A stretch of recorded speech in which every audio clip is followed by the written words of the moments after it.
right, let's take a look at the Module 12 practice questions.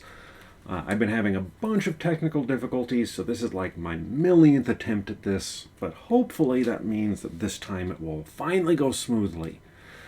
So, here we go. Our basic setup is we're looking at a situation with an isoquant, some function that represents a particular level of quantity based on some inputs of capital and labor.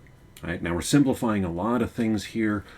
That previous video I put up, I've left up because it's got some notes you can still read even though the audio wasn't on.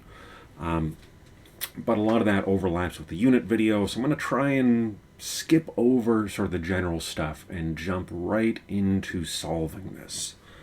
Now, you know me, I prefer to solve in the general format and then take a step back and plug numbers in. So we'll do that as we go, and then we'll compare it to our example questions.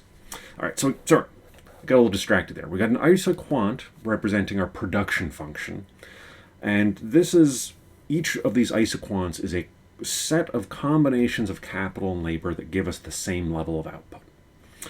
So we can see, for example, if we're on our budget constraint, which we'll talk about in a second, if we're, say, at this point right here, what we're going to find in this unit is that the slope of the green line does not correspond with the slope of the purple line, and that means that we could get more output for the same budget by moving until it is the same.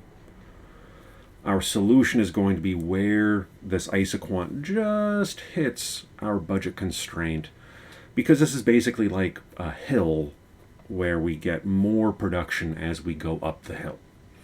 Now, for this particular type of function, we can always get more output by adding more capital and labor, and so we're going to assume that we'll be on our budget constraint, even though strictly speaking this is a less than or equal to inequality.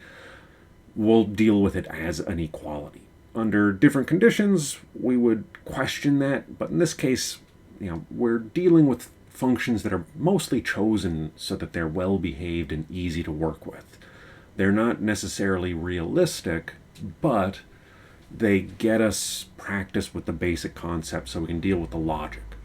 The very basic logic, when we boil this all down, really boils down to we want to equalize the bang for our buck.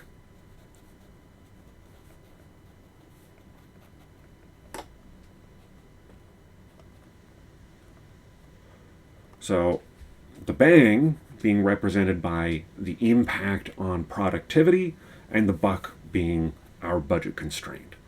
So equalizing our bang for our buck, what we're basically going to be doing is we're going to be getting our technical substitution rate between capital and labor. We're going to be looking at, you can see here, if we're in the middle of this, then you can kind of trade them off roughly equally. But once we're down here, if you give up a little bit of capital, you have to add a lot of labor to make up for that.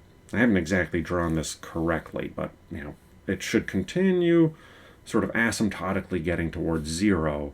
So as we sort of go out here in the limit, it's going to take, in the limit, infinite labor to substitute for that last bit of capital while still keeping your output the same. So this isoquant is representing that technical trade-off. How much labor versus capital do we need to get a particular level of output? And then our budget is our money trade-off.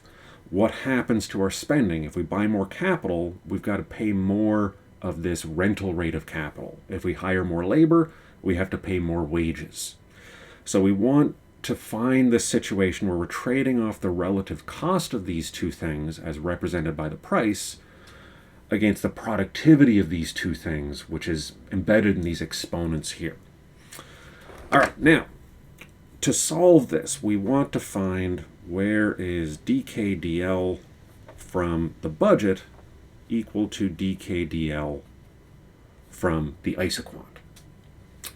So here, finding dkdl could be relatively easy just by rearranging, but let's go ahead and get a little bit of practice with implicit differentiation.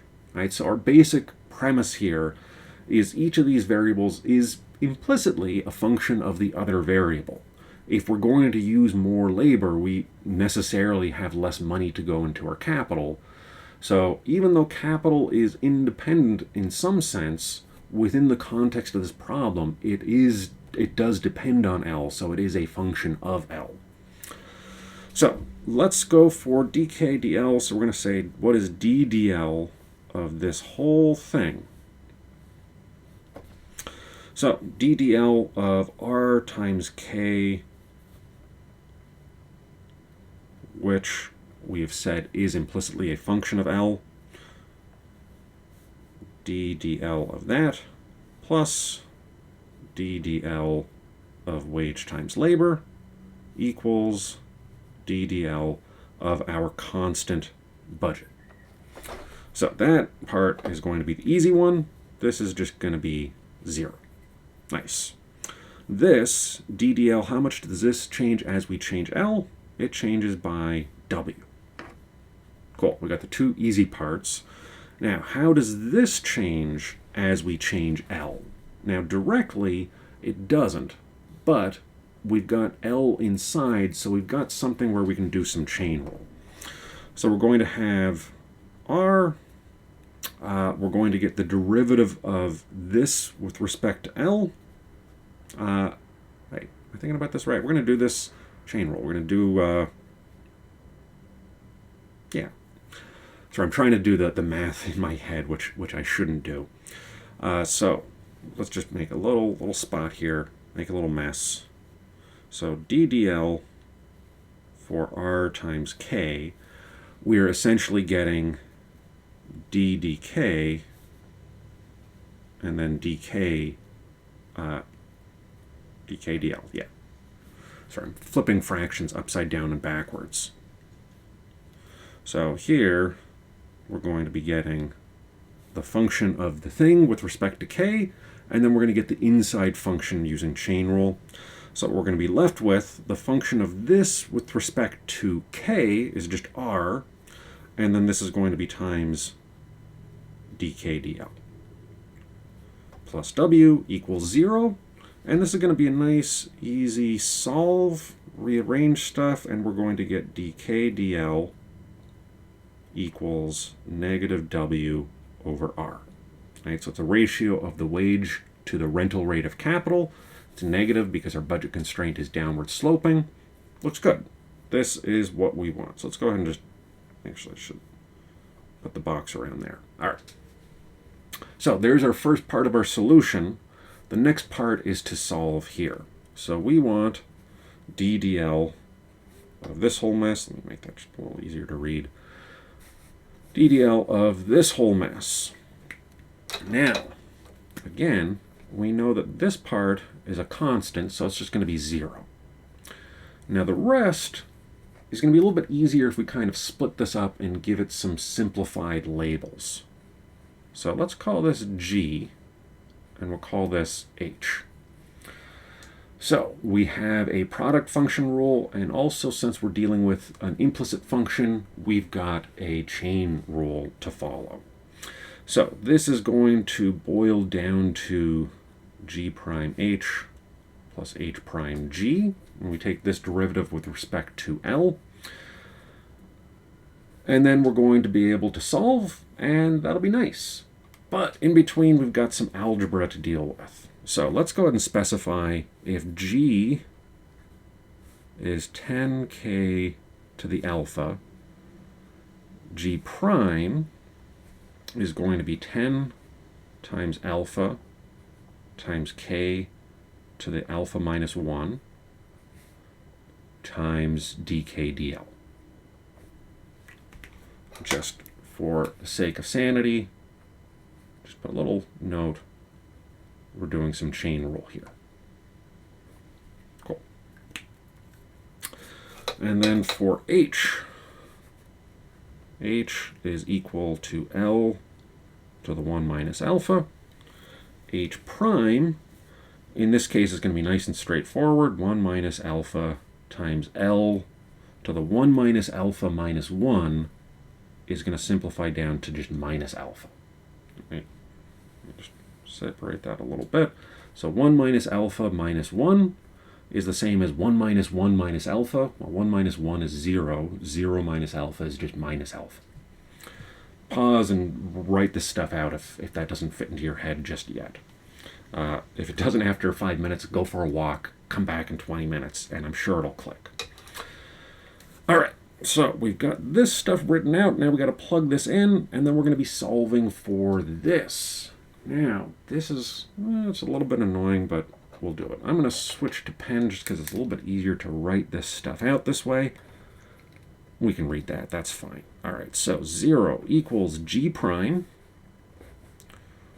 10 times alpha to the k alpha minus 1 times dk dl g prime. I've taken care of that. H, easy to forget. L 1 minus alpha. Taking care of that. Plus h prime 1 minus alpha times L to the minus alpha times G. 10 times K to the alpha. All right, so far so good. Now we want to isolate this term, so let's go ahead and rearrange. We'll start by subtracting this all over. 10 alpha K to the alpha minus 1 dk dl times L to the 1 minus alpha. There's no plus or minus in here, so we don't really need these parentheses. Equals minus all this stuff. 1 minus alpha, L to the minus alpha, 10 K to the alpha. Cool.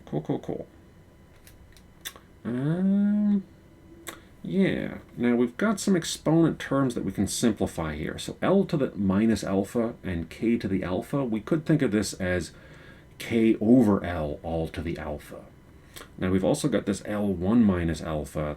If we multiply these two together, we're going to be able to simplify our exponents. So let's go ahead and get rid of everything besides this. So dk dl equals minus 1 minus alpha times L to the minus alpha, 10 K to the alpha, all over 10 alpha K alpha minus 1, L 1 minus alpha. All right, hopefully I haven't made any mistakes, but I've written things out explicitly enough. I think I can backtrack if I need to. Now, let's do some simplification. These 10s cancel out. Very nice. The exponents, this is going to be a little bit easier if we rewrite some stuff. So we've got a negative 1 minus alpha over alpha. L to the minus alpha, this is the same as 1 over L to the positive alpha. So let's go ahead and do that. We've got L times 1 minus alpha already down there. Now up here we've got K to the alpha. And this K to the alpha minus 1, if we make that negative, then we've got K to the minus alpha minus 1 over 1, right? So we're moving this from the bottom of our fraction up to the top. The 1 we can kind of ignore, right? So let's see, can we simplify this? Minus alpha minus 1. This is the same as 1 minus alpha. Let me just double check that. So if this was 1/3 minus 1, that'd be negative 2/3. So minus negative 2/3, this would be positive 2/3. Alpha's 1/3, 1 minus 1/3 is 2/3. I feel good about that. All right, cool. So we're going to do K to the 1 minus alpha. Seeing a little bit of symmetry here. That feels reassuring. dk dl. All right, so we got some stuff here. And hey, we just solved this, didn't we? So this equals 1 minus alpha over alpha. Nice. K to the alpha times K to the 1 minus alpha. We add these together and we've got K to the 1. Same for L, L to the 1. So dk dl equals 1 minus alpha over alpha times K to the alpha And that's going to be true for whatever value of alpha we're dealing with. So in our example questions, we've got a 1/3, 2/3, we've got a 3/5, 2/5, 1/2, 1/2, 2/3, 1/3. However we go about this, we can just swap those numbers in here and we can skip over a lot of this stuff, assuming things went relatively okay.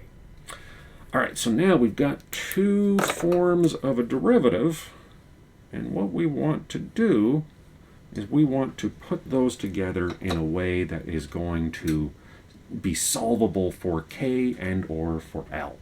We'll solve for one, then we'll plug it back into this, but let me really quickly stop the recording and I'll put up the final part of the answer in a separate video.